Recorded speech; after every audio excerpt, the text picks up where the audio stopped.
Түркістан дегенде барлығы ежелгі қала мен базарды елестетуші еді. Алайда осы Түркістан жайлы видеомыздан кейін сіз ойыңызды 180 градусқа өзгертесіз.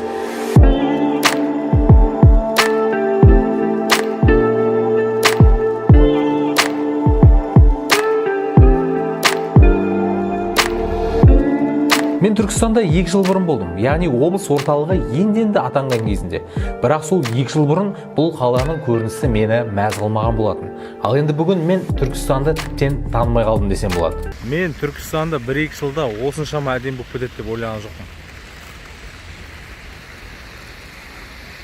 Инфрақұрылым, ғимараттар, мәссаған, кәдімгі заманауи болып кеткен ғой. Негізі Түркістан жаңа проекттің шетелдің адамы құрған секілді. Себебі өте заманауи, креативті әрі ежелгі тематикаға сәйкес салып жатыр. Барлық жерде жап-жасыл шөптер, арасынан өтуге болатын ерекше субұрқақтар, качелиялар мен орындықтар, барлығы тематикаға сәйкес әдемі.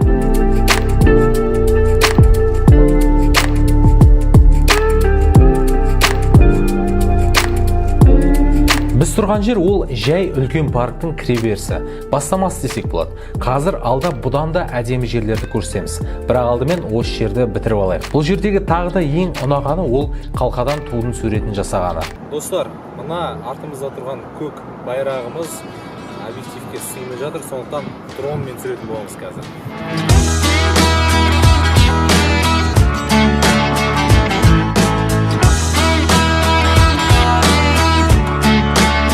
Бұл қалаға миллиардтаған ақша құйылып жатқанын мына кадрлерден көріп тұрған шығарсыздар. Барлық жерде құрылыс болып жатыр. Енді осының бәрі 1 жылда бітсе, Түркістанды тіптен танымай қалатынымыз айдан анық. Құрметті достар, негізінен бұл саяхат видео өте қиын. Бұл жаққа біріншіден келу керексің, қаншама уақыт құрту керексің, одан қалды қаншама түсірілім, үйге барғаннан кейін қаншама монтаж, сценарий. Бізге негізінен кетер пайдасы жоқ, себебі біз бұның бәрін көріп тастағанбыз да. Бұған дейін де көріп тастадық, шетелдікті көрдік. Менің бар арманым, бар мақсатым жалпы қазақи орта осы Қазақстанның әдемі жерлерін көру деген мақсат менде. Сол себептен еңбекті бағалап, достар, подписаться мәзірін басып, біздің арнаны, осы видеоны WhatsApp'тағы барлық достарыңызға ұсынып, сілтемесін лақтырыңыздар. Қазақстандықтардың ой өрісі дамысын, біз сол үшін атсалысып осындай саяхат видеолар түсіріп жатырмыз. Айналаның бәріне қарап, тұрғындардың кәдімгідей бақытты екенін көресің. Субұрқақта қуанып жүрген кісілер, әдемі көшені тамашалап жүрген жастар. Халыққа бұдан басқа не керек? Сөйтіп ары қарай жүрген кезде біздің көзімізге шәйнек фонтан түсіп кетті. Мынаны бірінші рет көрген кезде иллюзияға беріліп қалады екенсің. Ауада тұрған секілді. Бірақ жақындап қарасаң, судың арасында ұстап тұрған жуға бар. Өте керемет, е? Не де болса да мықты, креативті адам жасапты мына проектті. Түркістан таңғалдыруда. Да, Маги? Түркістан фонтанның символы десек қателеспеймін. Себебі енді фонтандар біткен шығар деп келе жатыр едік. Алдымыздан мәсаған деп керемет фонтандар әлемі пайда болды. Халықтың бәрі осы жерде суретке түсіп мәз болып жатты. Ал біздің жігіттердің рахаттанғаны сонша тіптен сол суға шомылып үстерін бүлдірді.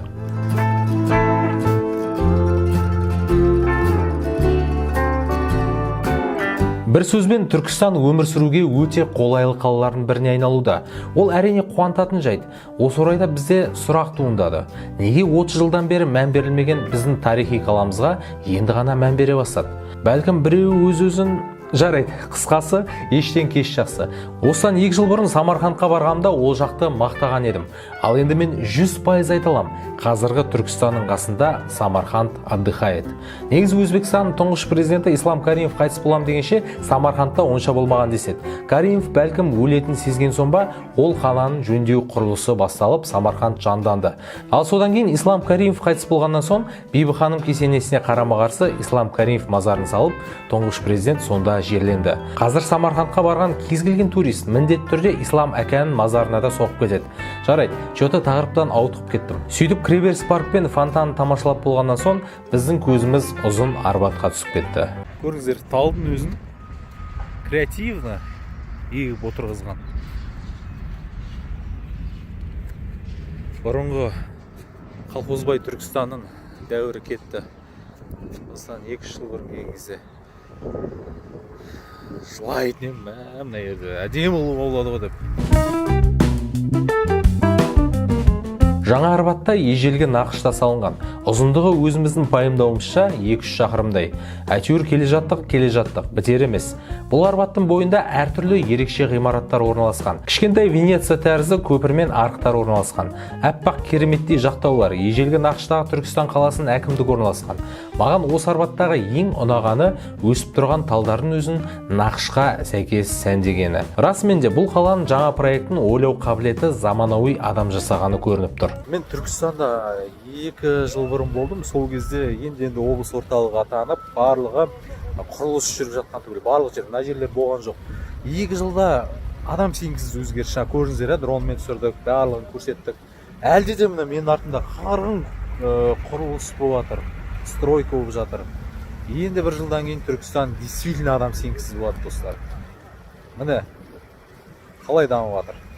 Барша Қазақстанның қалаларына, барша әкімдерге осы үлгі болсын, жемқорлықты жойып, заманауи деңгейге талпынайық.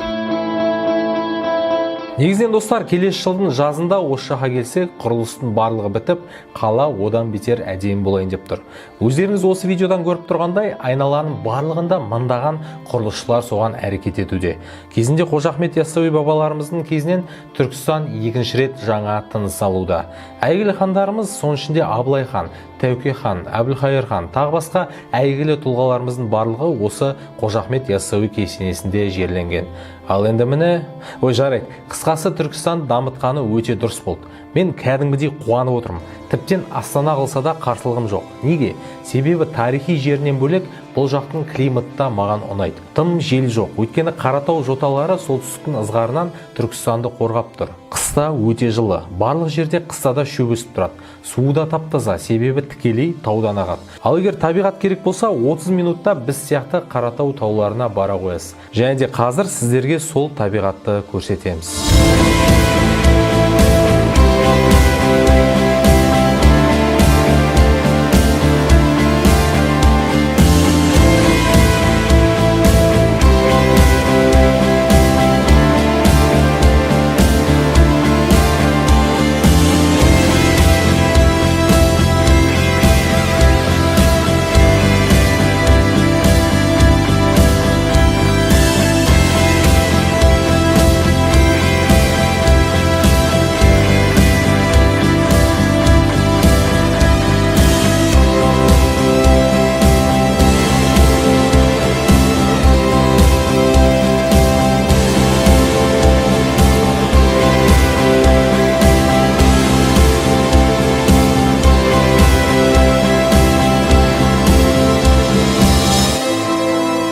Осы әдемі табиғатқа тамсанып жүрем дегенше кеште батты. Жігіттерде мен де шаршап Түркістанға қарай жол тарттық. Және де жолда келе жатып біздің көзіміз керемет күнбатысқа түсіп кетті. Әрине біз әдеттегідей дронды ұшырып бұл кадрды жіберіп алмадық. Қысқасы, Түркістаннан біз үлкен әсер алдық. Қала мықты даму үстінде. Біз көп жерлеріне бара алмадық. Мәселен, жаңа стадион, жаңа аэропорт, Рексіз Түркістан қонақ үйі, тағы басқа жүздеген тұрғын үйлер салынып жатыр екен. Оның барлығын келесі келгенімізде түсіреміз. Ал оған дейін бағана құрылыста бітіп қалар деген ойдамыз. Ең басты түркістандықтар, бұл сіздердің бастарыңызға қонып тұрған бақ. Сондықтан соны бағалаңыздар дегім келеді. Жемқорлық болмаса, біздің әрбір қаламыз осылай дамитынына көзіміз жетті. Бізде Еуропа сияқты болып жатқанбыз, достар. Видео ұнаса, міндетті түрде лайк басыңыздар. Және де біз үшін ең маңыздысы ол арнамызға тіркелгеніңіз. Сондықтан тіркеліп, қазақ тілдерінің дамуына үлесіңізді қосыңыз. Сіздермен бірге болған мен, Авадикус, келесі кездескенше.